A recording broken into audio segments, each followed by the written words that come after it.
Hey, this is Anney. And Samantha. And welcome to Stuff I'll Never Told You, a production of iHeartRadio.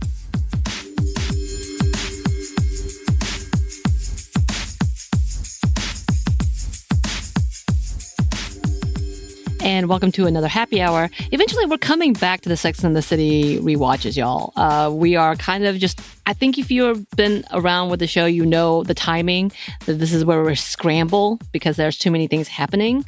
Because soon enough, we're about to go into like holiday content. But for now, this is one of those Samantha has questions happy hours.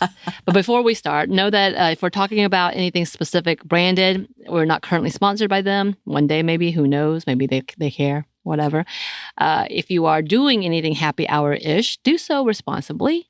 We trust you. You do be good to yourself.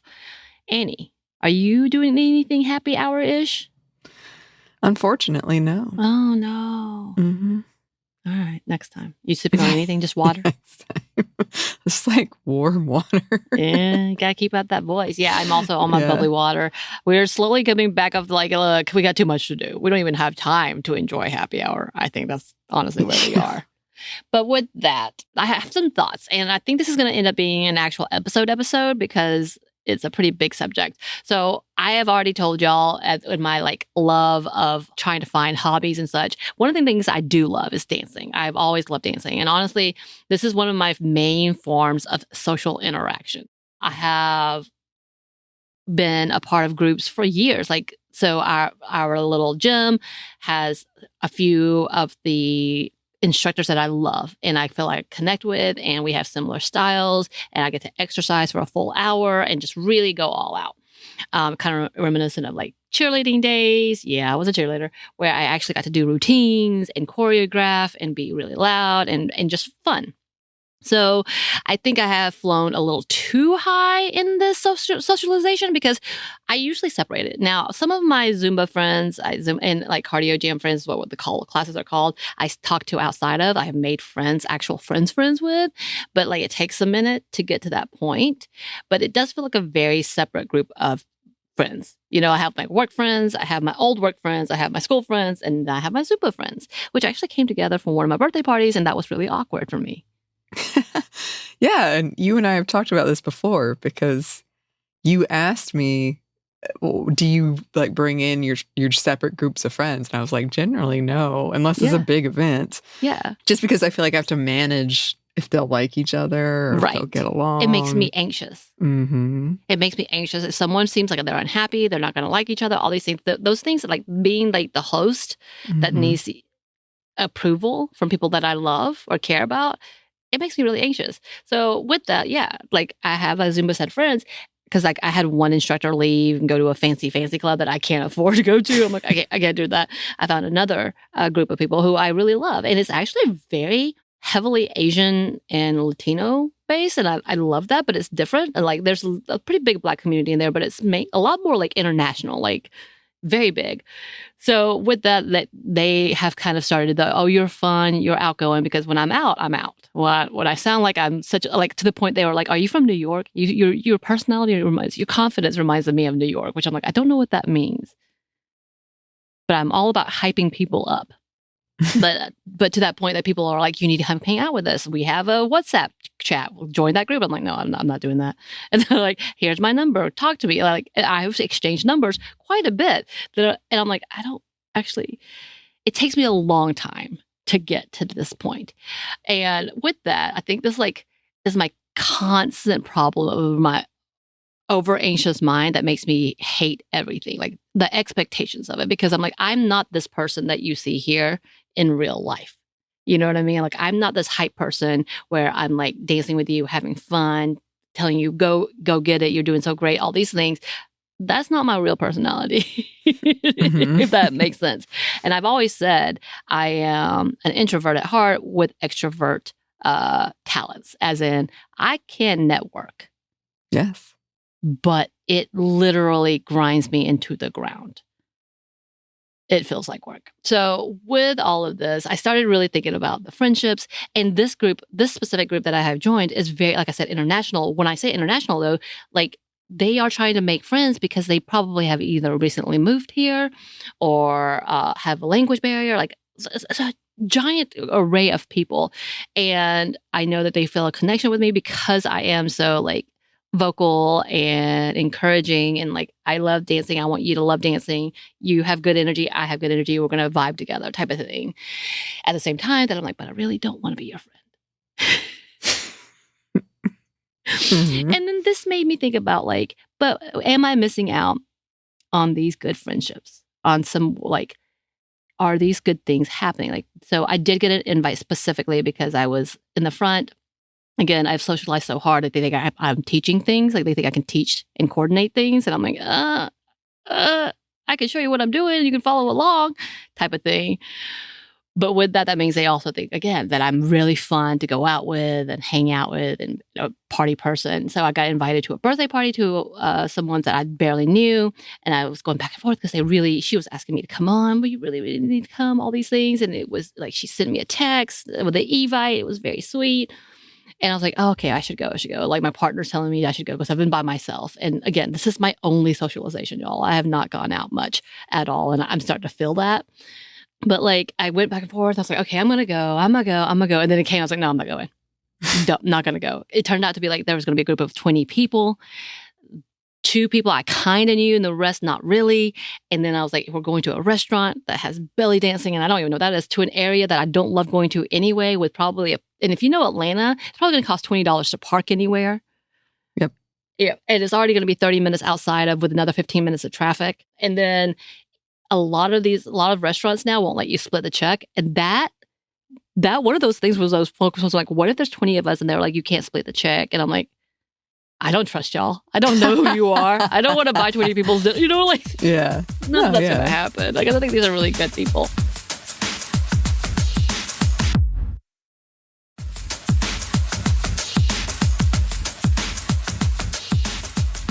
But like, there's so many horror stories and like making friends. And as we're getting older, that I'm like, do I even want, again, I'm having a hard enough time. And I've talked about this before, keeping up on friendships that I have now. Like, I don't see them more than like once every 2 months. And I already feel kind of bad about that in general. So I'm like, oh, what is this? But at the same time, if like, I don't know, if my partner and I were to not be together and I am alone all the time, what am I going to do? I have other friends who are in relationships, who have families. It would be beneficial to have more friends, as well as the fact that I do want to make like friends outside of just work. Not just you, Anney. Of course, I'm not talking about you. But you know what I mean? Like something that's beyond, to get that like diverse understanding. Because like it's been one of the cool things that where these classes has brought in guests, even because there's like fascinating things that they do. I'm like, wow, that's so cool. Let's talk about it, because that's not in my field. That's not something that I have in common. And again, that just went down to, all right, what does friendship look like today? Especially trying to create friendships now. And that made me think about how as we get older, because this group of Zumba people, most of them are over 30, if not 40s. Like it goes as high as 80. There's an 80-year-old woman in there. She 80? I think she might be 90. Like, and she is killing it. Like, I'm like, what the hell? This is amazing. So like we have a wide range, but it did make me wonder, like, what does that look like for them? What does these friendships look like for us as we get older? What does friendship look like for us after COVID? What does friendship look like for us as for Gen Zers? And of course, I had to look into a little bit of it. And it does talk about for like how it is harder for an older person, and they give you like a whole lot of advice. But here's what Psychology Today said. As we transition into adulthood, our social circles naturally shrink as we prioritize other responsibilities such as work, family, and personal pursuits. This narrowing of social networks can limit the opportunities for meeting new people and forming meaningful connections. For many, the demands of adulthood, such as career obligations, family responsibilities, and personal commitments, leave little time and energy for socializing. Unlike in childhood, where free time is abundant and social interactions are woven into the fabric of daily life, adults often had to actively carve out time for social activities amidst their busy schedules. Research shows it takes about 50 hours of contact to form a friendship and closer to 200 to form a close friendship. And this was a 2019 study. This amount of time and energy can make the prospect of making friends seem overwhelming, leading many to prioritizing existing relationships or forgo social opportunities altogether, which is me. 200 hours is a lot of time. And also my personality type is I can't just be acquaintances. I'm going to need to know about you. It's true. You are that way. I can't help it. That intensity that which a lot of people find intimidating. Mm-hmm. That's my personality type. And I can't, I don't know how to retract that, Anney. Yeah. I can see that. I mean, and the funny thing is I feel like I'm slightly the opposite of you because I can make friends easy. That's what I was going to ask you. Like, do you make friends easily? Yes. But after COVID, there were a lot of people who I just didn't keep up contact with. Like if not for COVID, we would have. But then COVID happened. And so it was like, I'm not really I don't talk to you on the phone. Mm-hmm. I hate talking on the phone. I don't really like this kind of Zoom thing we're doing. I appreciate that this is something we have to do now, but it's just not my thing. So there's a lot of people that I made friendships with that I thought we were really good friends. Mm-hmm. And then COVID happened, and now we're like maybe twice a year I hear from them. Right. So I don't have, it's not like the strong bond of, 200 hours or whatever, but I'm really good at making the friend. And if it's easy, keeping the friend. Right. But once it's like, oh no, I got to talk to you on the phone. Nah. I think the last time I made a really friend connection was through Zumba or the cardio jam class. And it's been a minute since we've hung out, but we do hang out actively outside of, and that was it was pre-COVID. So last 7 years. Mm-hmm. I'm trying to think of friendships, even in like outside of you, because you probably came around the same time as he did, honestly. Now to think about it. I don't think I have done, because it just feels, again, I can't do anything like friendships on an easy scale. I need a deep scale. And like acquaintances and like, I would say like, you're, friend of friends. And then I'll be like, they're my friend too. Like we were connected, but we're not connected. Right. Like there's so many things to that. And I feel like there are certain people that we could connect, but it's going to take work. And because those responsibilities, it takes a lot, like you don't have that time half the time. And yeah, with the pandemic, it only got worse. And I was thinking about this, should have been a Joey question about Gen Zers and how they've been doing, because it kind of came out at the young adult time of like trying to figure out how to make friends when the time was we were all in lockdown. This was from a BBC article, and they write, experts say that overall social circles have shrunk after a lonely couple of years during the pandemic, and in some cases were never established at all. This means some young people are seeking new ways of making friends. So they're finding new ways to do this. Particularly social media reared Gen Z are now using new platforms to build sustainable close connections in a way that generations before them didn't. Simply, young workers are getting more creative about the ways in which they meet people. So I do find that fascinating, but I also feel like when we used to make fun of, I guess like a generation would make fun of people being online all the time, being like your internet friends. Yeah. Because like my generation, like internet friends was literally like AIM. Yeah. Friends type of thing, your Yahoo chats. Like those are your internet friends that you never actually really knew. Your pen pals that weren't pen pals. Like that's what we were thinking of. But in this level of like Tinder, where they had to use that as a way to finding best friends and friendships out in that, or being in real life friends, connecting with people because they, so on social media, y'all get along great. And then you're like, let's take this in real life type of conversation. So I do find that interesting. Like, how do you connect? If it's this difficult for someone who once upon a time knew how to make friends, I had too many friends, to this point, I'm like, I don't want friends in real life. And I kind of use social media also as a way of like, I'm not lonely. I'm fine. I see people. I see the trends. Yeah.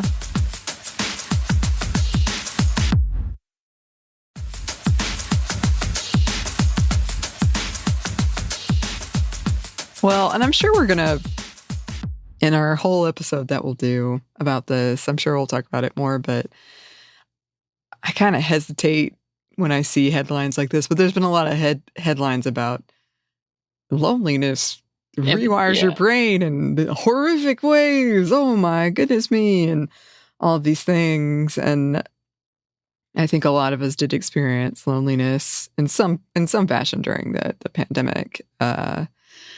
So I can like imagine Gen Z when that's the time and you're going out into the world and kind of finding yourself. And then instead it's like, no, stay in. Go online. Good luck. Yeah. And also like, I used to get asked this a lot because I had friends who really wanted to date and they'd be like, what do I do? What do I do? I'm laughing because I'm the worst person to ask, but it would be my advice I used to give was go to a club of something you like. Go do events that you like. Yeah. And hopefully you'll meet someone who has a shared interest. And I think even for friends, that's a good. But then the pandemic comes in. Yeah. Unless you find an online space for that. And I'm glad that exists, but I don't think it's the same. Right. Interestingly, we just had a conversation, y'all listeners, last week, because we're recording this and it's in the future, where Eve was talking about her exploring craft groups and art groups and meeting new friends and her new quest to do this. And I'm like, oh my God, this is perfect timing. Talk to me about this because I've seen this as a new route of like socialization. People are doing more and more of those types of things where it's wholesome activities that they may do typically would be thought of as being a lone activity, but coming together to make friends. And I love that. But then also I was thinking about this too, that I feel like the pandemic, and again, we had a whole conversation about the loneliness epidemic and about men's loneliness, and it turned out to be everyone, and it's not just men's loneliness. They just like to pin that to make them seem like they're a victim somehow. But anyway, all that to say is like there was a lot of loss, not I mean physically for sure, but like in friendships, like when pandemic happened, people there were hours reading articles about people talking about the fact that they refused to mask when I'm like, no, my health is compromised. I need you to wear a mask, or we have to social distance, or we need to do these things if we got to put these in practice. And that really ruined some friendships because of that kind of politicized conversation as well as politics. Like immediately, like the bottom line was, if you voted this way, we're not friends. And I think that's more of a leftist view of like, if you voted for Trump, we're not talking to you. You're not a friend, because there felt a complete disregard for anything about a person who is a marginalized person in general. Like, you really care so little about me that you don't think this is a big deal. And because it doesn't bother you, I already know you're not reliable. Like, that's kind of that thought process. And I can't trust you. I can't trust you. So there's so much to that. That really shook up friendships in itself and kind of put a boundary, a pretty hard boundary. I mean, we were going to talk about dating, and I kind of put that in the side burner because the world is, burning in flames. But like, that's that conversation too of like, oh no, that we got a hard no. If you voted this way, even if you think it's a mistake, I don't trust you. And then about the fact that people have lied because they realize it does cause that big boundary, which I think is funny. But with all of that, it is interesting, like, because I feel guilty now. I feel guilty that I didn't make it, and I haven't been back to that class yet. So I hope, I feel like I need to make it up. But it's the odd part of this is, even with, this could be just my anxiety in general, because even with a large crowd, like people that I do love and know so well, I don't want to be in a large crowd. I would rather it just be me and you. Yeah. Maybe I'm being selfish, but also because trying to interact with people, because you don't get along with everyone. I'm not going to get along with all of your friends. You're not going to get along with all of my friends. And that's okay. That's okay. So let's just not make everybody uncomfortable. Yeah. Yeah. I mean, I agree. Generally, I prefer smaller things to bigger things. And I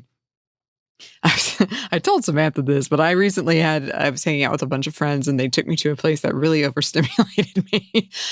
And I couldn't concentrate on anything. I was like trying to listen in over here, and I'm trying to listen in over here, and I'm like making sure everything's okay over here. So I feel like that if you have anything like that where you get overstimulated, if you get in a big group of people, you're not sure how they're going to mesh together, it makes sense to me. Yeah.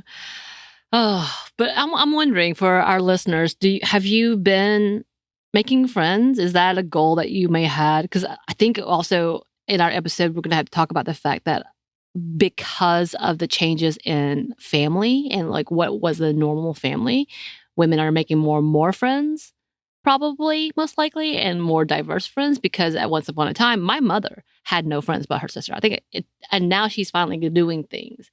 But because she grew up in an era of, I am a wife, I am a mother, and this is my main goals. My daughter is my best friend type of conversation, and my husband is my best friend type of conversation, that they let go of those friendships. And I think that's obviously changed big time. And I'm interested in when we research this, what that looks like, especially again now with people having less children, as well as people choosing to not have children at all, or waiting longer.